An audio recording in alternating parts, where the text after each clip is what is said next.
నమస్కారం. Next G news కి స్వాగతం. ఈనాటి వార్తా విశేషాలు. విశాఖ వేదికగా జరిగిన యోగాంధ్ర కార్యక్రమం గిన్నిస్ వరల్డ్ రికార్డు సాధించింది. దీనిపై ప్రధాని మోదీ, ఏపీ సీఎం చంద్రబాబు స్పందించారు.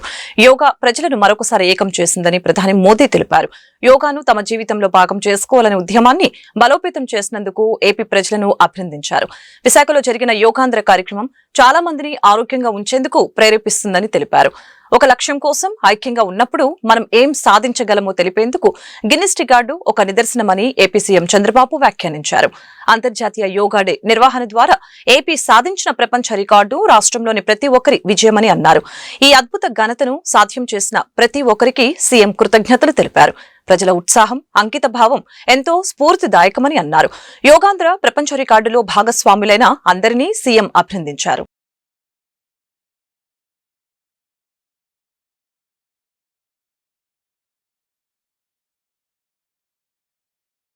జగన్ వాహనం కింద పడి సింగయ్య నలిగిపోయిన దృశ్యాలు భయానకంగా ఒళ్లు గగురు పొడిచేలాగా ఉన్నాయని ఏపీపీసీసీ చీఫ్ వైఎస్ షర్మిల తెలియజేశారు. వైసీపీ బల ప్రదర్శనకు, హత్యలకు జగన్ ఏం సమాధానం చెప్తారంటూ ఎక్స్ వేదికగా పలు ప్రశ్నలు సంధించారు. కారు కింద పడ్డారని చూడకుండా కాన్వాయ్ కొనసాగించడం ఏంటి? 100 మందికి పర్మిషన్ ఇస్తే 1000 మంది ముందు జగన్ చేతులూపడం ఏంటి? ప్రజల ప్రాణాలు తీసే హక్కు మీకెవరిచ్చారు? బెట్టింగ్ లో ఓడిపోయి ఆత్మహత్య చేసుకున్న వ్యక్తి విగ్రహ ఆవిష్కరణకు 2 బలిస్తారా? ఇదేం రాజకీయం? ఇదెక్కడి రాక్షస ఆనందం?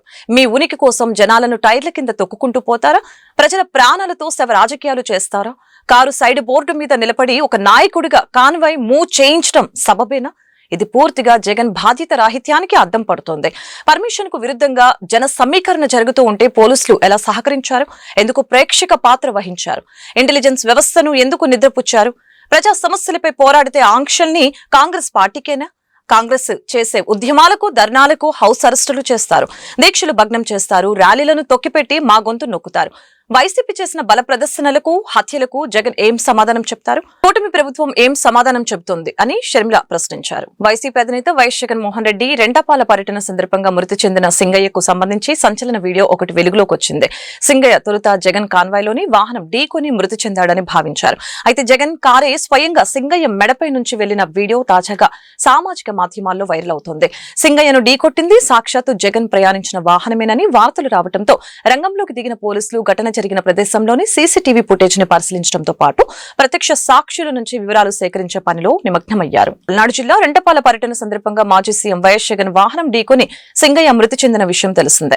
ఈ ఘటనపై పోలీసులు దర్యాప్తు ముమ్మరం చేశారు. ఈ క్రమంలో జగన్ కారు డ్రైవర్ ని నల్లపాడు పోలీసులు అదుపులోకి తీసుకున్నారు. అతని వద్ద నుంచి వివరాలు సేకరిస్తున్నారు. ప్రమాదం జరిగిన సమయంలో వాహనం కింద వ్యక్తి పడినట్లు గుర్తించారా? ఆ సమాచారాన్ని జగన్ కు తెలియజేశారా? ప్రమాదం జరిగిన వెంటనే వాహనం ఆపకుండా ఎందుకు వెళ్లిపోయారు? తదితర విషయాలపై జగన్ కారు డ్రైవర్ నుంచి సమాచారాన్ని పోలీసులు సేకరిస్తున్నారు. మరొకవైపు జగన్ పర్యటనకు సంబంధించి వీడియోలను పోలీసులు క్షుణ్ణంగా పరిశీలిస్తున్నారు. ఆయన పర్యటనను ఎవరెవరు వీడియోలు తీశారనే దానిపై ఆరా తీస్తున్నారు. వారి నుంచి ఫుటేజ్ ని సేకరిస్తున్నారు. ప్రముఖ సినీ నటుడు విజయ్ దేవరకొండపై రాయదుర్గం పోలీసులు కేసు నమోదు చేశారు. ఇన్స్పెక్టర్ సిహెచ్ వెంకన్న తెలిపిన వివరాల ప్రకారం ఏప్రిల్ 26వ తేదీన రాయదుర్గం జేఆర్సీ కన్వెన్షన్ సెంటర్ లో నిర్వహించిన రెట్రో సినిమా ప్రీ రిలీజ్ వేడుకల్లో విజయ్ దేవరకొండ పాల్గొన్నారు. ఈ సందర్భంగా ఆయన ప్రసంగిస్తూ గిరిజనుల్ని ఉద్దేశించి వ్యాఖ్యలు చేశారు. ఆ వ్యాఖ్యలు గిరిజనుల్ని అవమానపరిచేలాగా ఉన్నాయని గిరిజన సంఘం నాయకుడు అశోక్ కుమార్ రాథోడ్ రాయదుర్గం పోలీసులకు ఫిర్యాదు చేశారు. విజయ్ దేవరకొండపై చట్టపరమైన చర్యలు తీసుకోవాలని అందులో పేర్కొన్నారు. ఈ మేరకు మాదాపూర్ ఏసీపీ శ్రీధర్ కేసు నమోదు చేసి దర్యాప్తు చేస్తున్నారు. బసవతారకం క్యాన్సర్ ఆసుపత్రి 25వ వార్షికోత్సవం ఆదివారం హైదరాబాద్ లో ఘనంగా జరిగింది. తెలంగాణ గవర్నర్ జిష్ణుదేవ్ వర్మ, తెలంగాణ ఆరోగ్య శాఖ మంత్రి దామోదర రాజ నరసింహ, ఆసుపత్రి చైర్మన్ ప్రముఖ నటుడు నందమూరి బాలకృష్ణ పాల్గొన్నారు. డబ్బు సంపాదించాలనే ఉద్దేశంతోనో లేక లాభాలు పొందాలనే ఆశతోనో ఈ ఆసుపత్రిని ప్రారంభించలేదని సందర్భంగా బాలకృష్ణ తెలిపారు. తనకు దామోదర రాజ నరసింహ పేరుతో ఒక సినిమా చేయాలని ఉందని చెప్పారు. వ్యక్తిగత నష్టం వలన కలిగిన ఆలోచన నుంచి బసవతారకం క్యాన్సర్ ఆసుపత్రి పుట్టింది. మా అమ్మ క్యాన్సర్ తో మృతి చెందడంతో అందరికీ క్యాన్సర్ చికిత్స అందించాలని మా నాన్న ఎన్టీఆర్ ఈ వైద్యాలయం ఏర్పాటు చేశారు. 110 పడకలతో మొదలై నేడు దేశంలోని అత్యున్నత ఆసుపత్రిలో ఒకటిగా గుర్తింపు తెచ్చుకుంది. త్వరలోని 1000 పడకలతో అమరావతిలోనూ క్యాన్సర్ వైద్యశాల ఏర్పాటు చేస్తాం. మొదటి దశలో 300 పడకలతో ప్రారంభిస్తాం.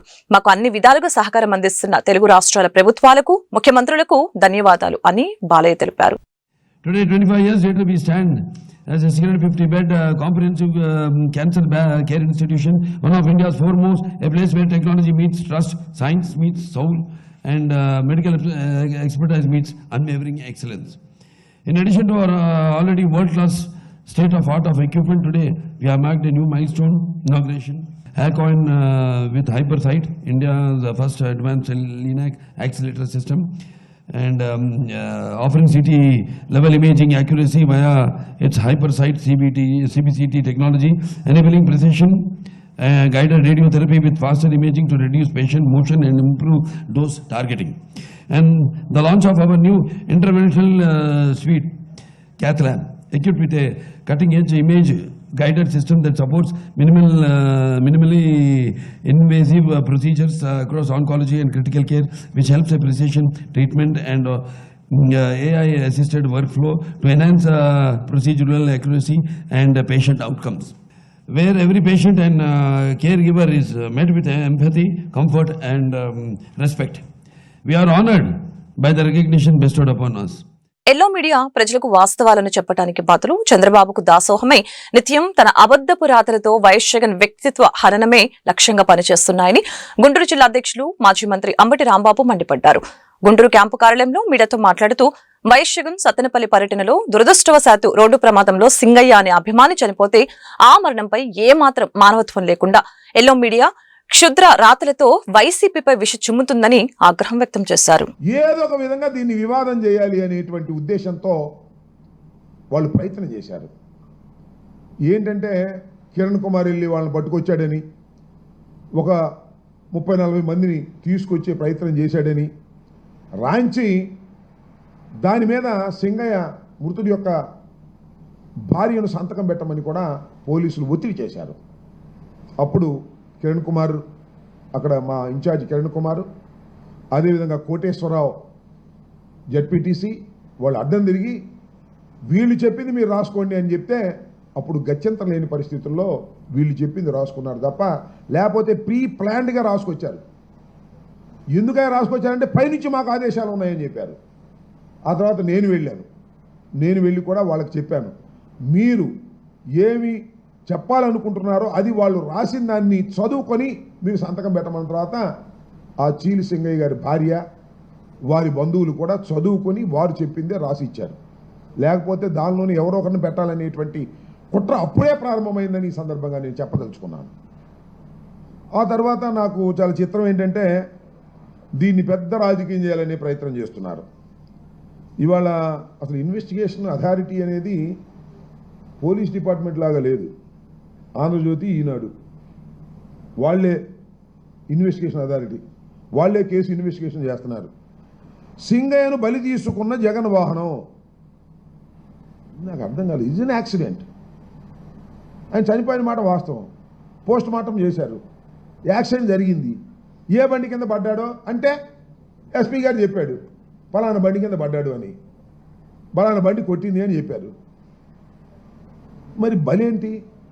ఇంటెన్షనల్గా చేసేది బలి. ప్రమాదం బలి ఎట్ట అవుతుంది? ఇంతకుముందు జరగలేదా ప్రమాదాలు? చంద్రబాబు నాయుడు గారు కాన్వాయ్లో జరగలేదా ప్రమాదాలు? చంద్రబాబు నాయుడు మీటింగ్లు పెడితే జరగలేదా ప్రమాదాలు?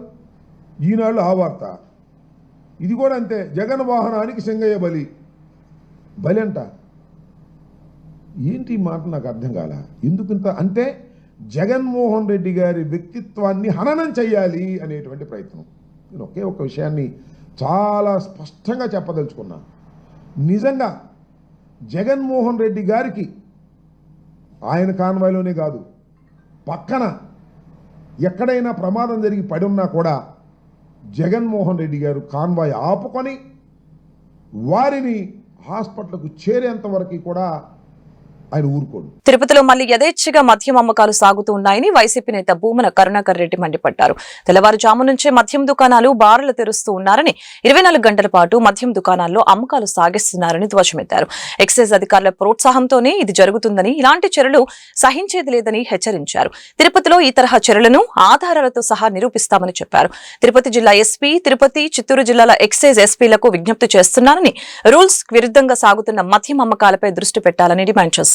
వీటిపై చర్యలు తీసుకోకపోతే వైసీపీ ఆధ్వర్యంలో పెద్ద ఎత్తున ఆందోళన చేపడతామని ప్రకటించారు. రోజుల క్రితం తిరుపతిలో ఉదయం 5 గంటలకు పూర్వమే బ్రాందీ షాపులలో విచ్చలవిడిగా రేయింబవళ్ళు విస్కీ బ్రాందీలు అమ్ముతున్నారని, ప్రతి బ్రాందీ షాపు ఒక బారుగా మారిపోయిందని సాక్ష్యాధారాలతో వైఎస్ఆర్ కాంగ్రెస్ పార్టీ నిరూపించటం జరిగింది. అది మొత్తం రాష్ట్రమంతా కూడా పెద్ద సంచలనమైన తరువాత కొద్ది రోజుల పాటు రాష్ట్రంలో యథాస్థితిగా ఉదయం 10 గంటల నుంచి రాత్రి ఎన్ని గంటల వరకు అయితే ఉండాలనో అన్ని గంటల వరకు తెరిచినటువంటి బ్రాందీ షాపులు మళ్ళీ స్వైర విహారం చేస్తున్నాయి. ఎక్సైజ్ అధికారుల యొక్క ఆశిష్యులతోటి మళ్ళీ 24 గంటలు బ్రాందీ షాపులు నోళ్లు తెరిచాయి. ప్రతి బ్రాందీ షాపులోనూ పదుల సంఖ్యలో వెనకల వాళ్ళు ఏర్పాటు చేసుకున్నటువంటి బార్లల్లో విచ్చలవిడిగా తాగి రోడ్ల మీదకి వస్తున్నారు. దీన్ని చూసి మేము సహించేటువంటి పరిస్థితి లేనే లేదు. ఎక్సైజ్ అధికారులకు హెచ్చరిస్తున్నాను, ఈ రకంగా మీ ప్రోత్సాహంతోనే ఈ కార్యక్రమాలు, చట్టవిరుద్ధమైనటువంటి కార్యక్రమాలు జరుగుతున్నాయని బ్రాందీ షాపు ఓనర్లే చెప్తున్నారు. ఈరోజు ఎక్కడ చూసినా కూడా రాష్ట్ర వ్యాప్తంగా, మరీ ముఖ్యంగా మన జిల్లాలో, మరీ ముఖ్యంగా ఆధ్యాత్మిక నగరమైనటువంటి తిరుపతిలో 24 అవర్స్ మళ్ళీ బ్రాందీ షాపులు తెరుచుకోవటమే కాకుండా ప్రతి బ్రాందీ షాపు వెనుక ఈ తాగిపించేటువంటి కార్యక్రమం విపరీతంగా జరుగుతున్నది.